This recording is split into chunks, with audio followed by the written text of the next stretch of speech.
A graça e a paz.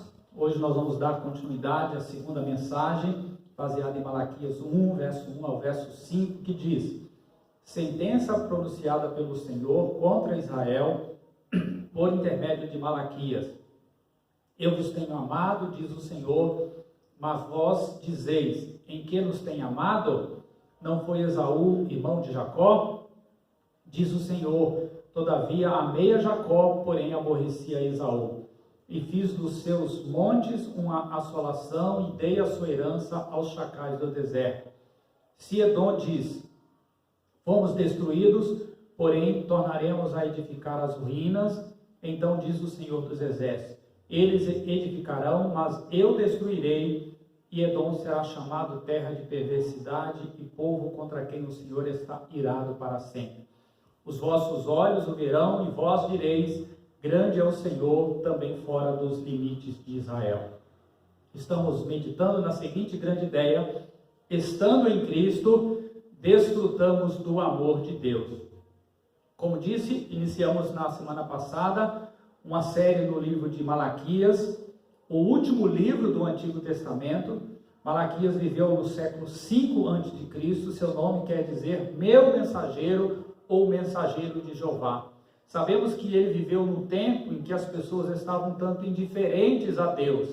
Apesar de a nação estar reconstruída, apesar de ter seu culto funcionando normalmente, aquilo era algo muito mecânico e muito frio da parte deles. O primeiro versículo do livro é, na verdade, o seu título, que diz: sentença pronunciada pelo Senhor contra Israel por intermédio de Malaquias. A primeira parte do segundo versículo é o tema do livro. Eu vos tenho amado, diz o Senhor. Esse é o tema, na verdade, de todo o livro. Por isso, Deus está dizendo para ele: eu vos tenho amado. Mas embora Deus diga isso, embora isso seja verdade, o que percebemos no versículo 2 é que os homens não percebiam, não entendiam o amor de Deus. Pelo contrário, eles diziam, ou perguntavam: em que o Senhor nos tem amado?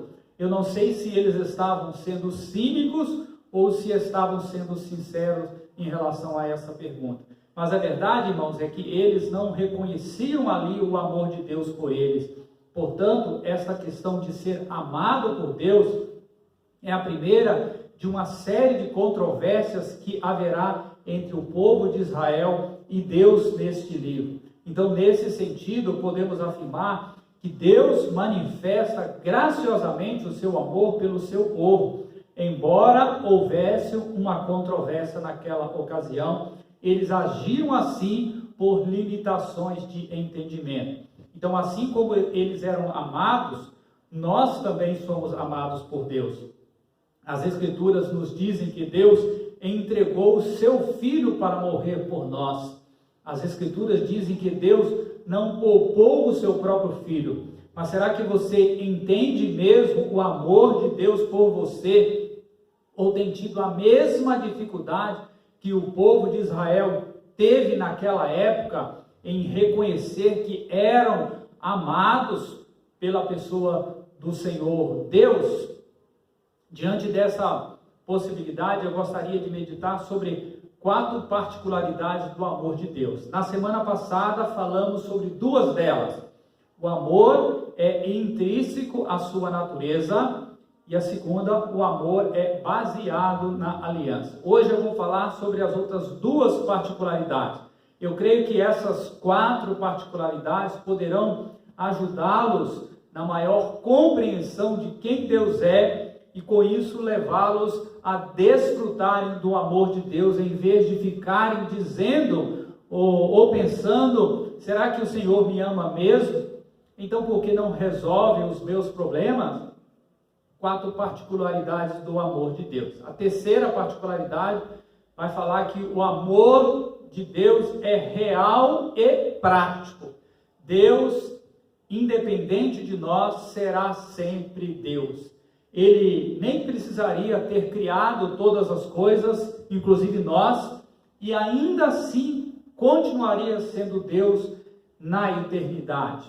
Ele nem precisaria, depois da queda, ter providenciado um plano salvífico para o ser humano que o rejeitou, mas por amor Ele o fez. Quando nos tornamos indiferentes a Deus, deixamos de perceber uma série de coisas que Ele está fazendo.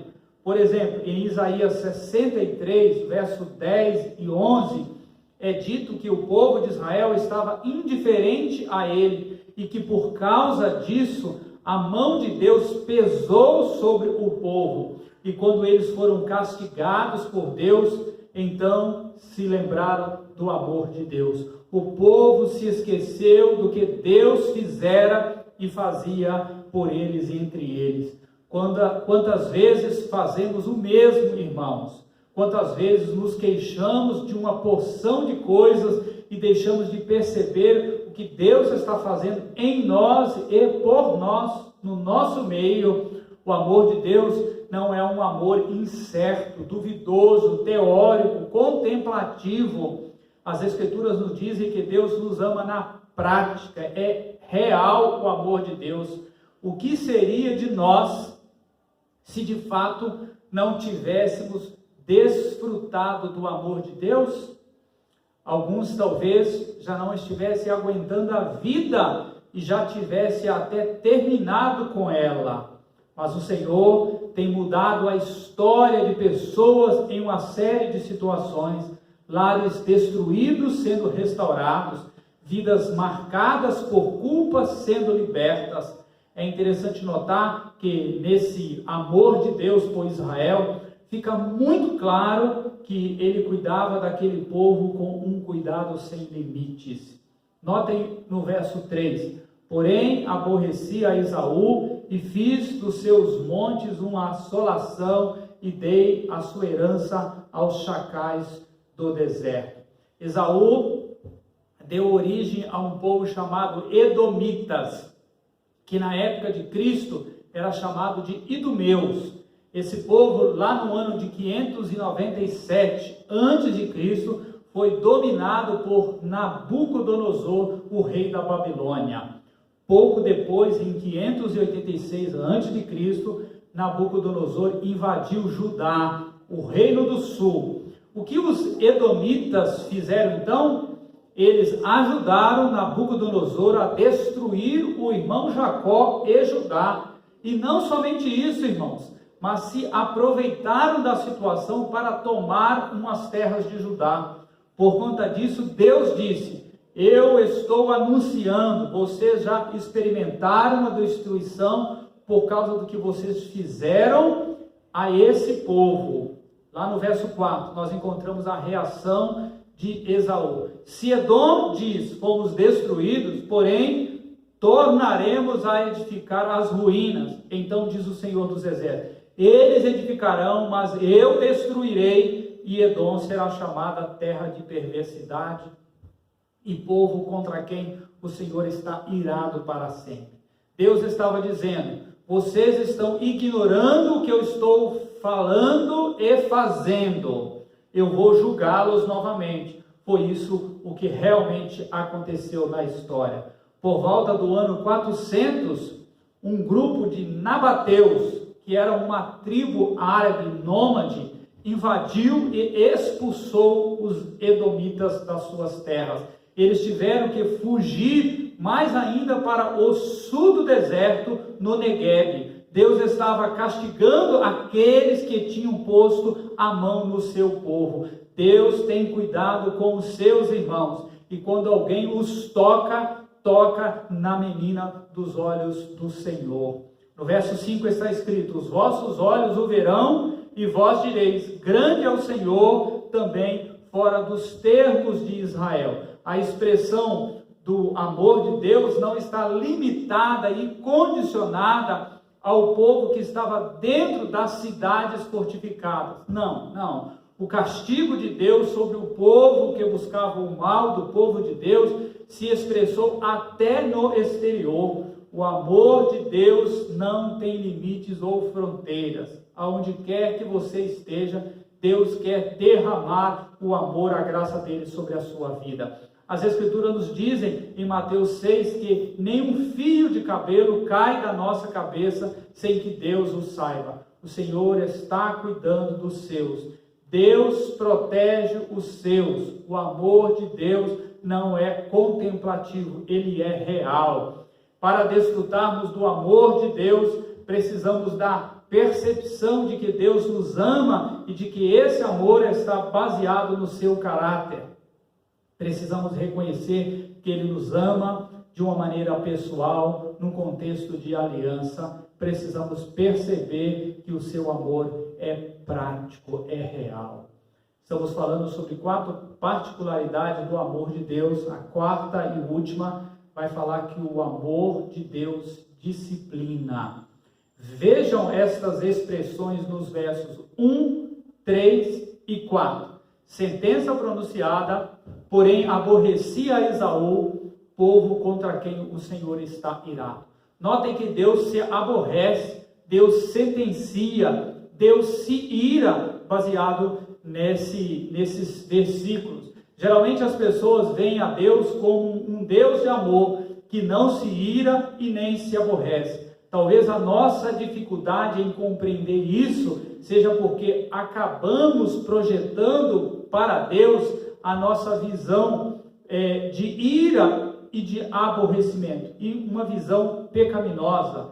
É um pouco diferente a visão divina. Uma igreja do 3º século, a igreja de Lactâncios, definiu essa questão da seguinte maneira. Prestem atenção no que eu vou falar. O que ama o bem também odeia o mal, e aquele que não odeia o mal não ama o bem. Por quê? Por um lado, amar o bem procede de ter aversão ao mal e surge do amor ao bem. Nós não podemos fazer de Deus um cúmplice do nosso pecado, do nosso erro, do nosso engano. O nível de tolerância de Deus para com o pecado é 0. O povo de Israel estava fazendo o que bem queria de suas vidas e talvez achassem que Deus não fosse fazer nada, talvez simplesmente ignorá-los. Mas Deus disse: aqui vai uma sentença contra vocês, mas uma sentença no contexto de amor, irmãos. O escritor de Hebreus, no capítulo 12, versos 5 ao 8, nos diz: assim como o pai que ama o filho o disciplina, ou seja, todo pai que ama o seu filho o disciplina. Caso o pai não discipline seu filho, é porque ou o pai não ama, ou não é filho, é bastardo. Deus que ama, disciplina os seus filhos. Quando um pai disciplina o filho, porque ele desobedece, porque é rebelde, porque é hostil, ele o está fazendo para proteger aquela criança, para que no futuro ela não pense que pode fazer de tudo, que não vai haver nenhuma consequência por seus erros. O verdadeiro amor de pai ensina aos seus filhos a concepção de autoridade. Da mesma maneira, Deus age conosco. As nossas atitudes devem ter como parâmetro a obediência a Deus. A verdade é que Deus ama e castiga o filho a quem ama. É lógico que nenhum castigo traz alegria quando ele acontece. Na carta aos Coríntios, a primeira carta, no capítulo 11, verso 30 ao 32, diz assim: quando nós não discernimos a nós mesmos, quando nós não percebemos nossas faltas, Deus percebe e aí ele julga. É por isso que existem na igreja de Corinto algumas pessoas que estão enfermas e outras que dormem. Eu creio que ele está falando de pessoas vivas aqui aos Coríntios, falando de crentes dessa igreja que estavam doentes espiritualmente ou espiritualmente até mesmo mortas, porque pecaram e foram indiferentes para com Deus e o castigo de Deus veio sobre eles. É por isso que na segunda carta, no capítulo 7, verso 9 e 10, é dito que Deus, por seu castigo, produz tristeza em seu povo, para ver se pela tristeza leva ao arrependimento, ao reconhecimento de que está em pecado, de que está na prática errada. Então, a ira de Deus, o castigo de Deus, a disciplina de Deus tem como propósito levar o seu povo a perceberem as suas próprias falhas, para que possa andar dentro da vontade de Deus e desfrutar do cuidado e do amor dele, que é real, que é prática. Em Isaías 54, versos 7 e 8, está escrito: por breve momento te deixei, mas com grandes misericórdias torno a acolher-te. No ímpeto de indignação escondi de ti a minha face por um momento, mas com misericórdia eterna me compadeço de ti, diz o Senhor, o teu Redentor. Observamos que Deus ama este povo justamente porque ele disse: eu me vejo indignado com as atitudes de vocês. E ao mesmo tempo ele também disse: mas com grandes misericórdias torno a acolher-te. Com grande misericórdia ou com misericórdia eterna eu me compadeço de ti. A mensagem que fica aqui nessa primeira porção é que Deus fica indignado quando nós estamos em desobediência a Ele. Por isso, provamos da disciplina dele. Mas se percebemos que o nosso pecado é o que está causando a disciplina, isto nos ajuda a corrigir a nossa conduta e nos voltarmos a uma obediência sadia a Ele e a sua palavra. No início eu disse que, estando em Cristo, desfrutamos do amor de Deus. Desfrutamos justamente porque estamos firmados na pessoa do Salvador, que é Cristo. Evidentemente que estão firmados todos que já confiaram as suas vidas a Cristo, reconheceram, creram nele como seu Salvador pessoal e vivem em obediência à sua palavra. Para os que ainda não fizeram, preciso saber que Deus tem um amor autêntico por você, a ponto de entregar o seu Filho na cruz. É possível que você tenha se aproximado de Deus e buscado a Deus, mas com um sentimento de impotência, se achando a pior pessoa da face da terra. É verdade que por você mesmo não conseguirá se achegar até a presença de Deus. Mas Deus, na sua infinita bondade, misericórdia e justiça, transferiu a seu Filho todo o castigo do qual nós somos dignos, nós merecemos. Todo o castigo já foi derramado sobre o Filho de Deus. O castigo já foi pago pelo amor de Deus. Não interessa quem você seja ou o que você já tenha feito na sua vida. No final do verso 4 é dito: povo contra quem o Senhor está irado para sempre. A palavra hebraica aqui, nesse texto, é olam, traduzida como para sempre. E que, de fato, pode significar isso na maioria das vezes, mas nem sempre, irmãos. Muitas vezes ela tem o sentido de por muito tempo.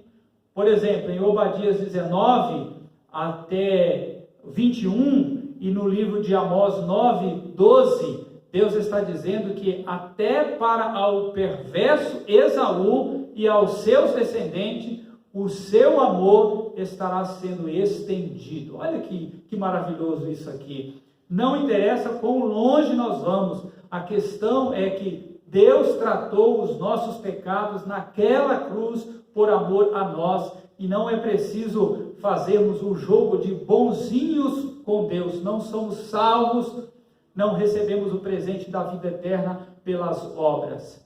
Você não precisa tentar cumprir os mandamentos de Deus para que Ele o receba. Isso já foi resolvido na cruz. E quando você passa a estar em Cristo, seus pecados são quitados e eliminados. Você vai ter consciência de que o amor de Deus não é uma falácia, pois Ele mandou o seu Filho para sofrer por você ali na cruz do Calvário. Deus é fiel ao seu caráter, irmãos. Ele é fiel a si mesmo, Ele é fiel aos seus compromissos, e isso nos inclui, porque Deus fez um pacto em Jesus. Depois de aceitarmos a Cristo e nos tornarmos filhos de Deus, é possível que com os nossos pecados, ou a prática diária dele, nós estejamos esfriando o nosso relacionamento com Deus. Vimos no início que o profeta começa o seu livro de Malaquias dizendo: sentença pronunciada pelo Senhor contra Israel. Nenhum profeta falou tanto para Israel como um todo como o profeta Malaquias. Os outros falaram, ora para Judá, ora para Israel. Esse Deus que tem uma aliança pode ter uma sentença contra o seu povo, mas o seu objetivo é sempre a restauração, o relacionamento com eles. Deus tem amado o seu povo, Ele tem amado você também.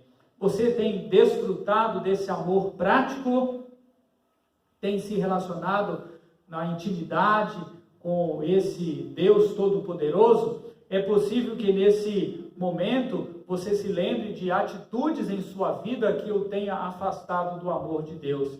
Se você quer voltar a desfrutar do amor de Deus, confesse agora a sua indiferença a Ele, coloque-se diante dele com a disposição de desfrutar desse amor dia após dia. Confesse seu pecado e Ele restaurará a comunhão contigo, pois Ele lhe ama. Que Deus nos abençoe, desfrutando do amor real, prático de Deus. Amém.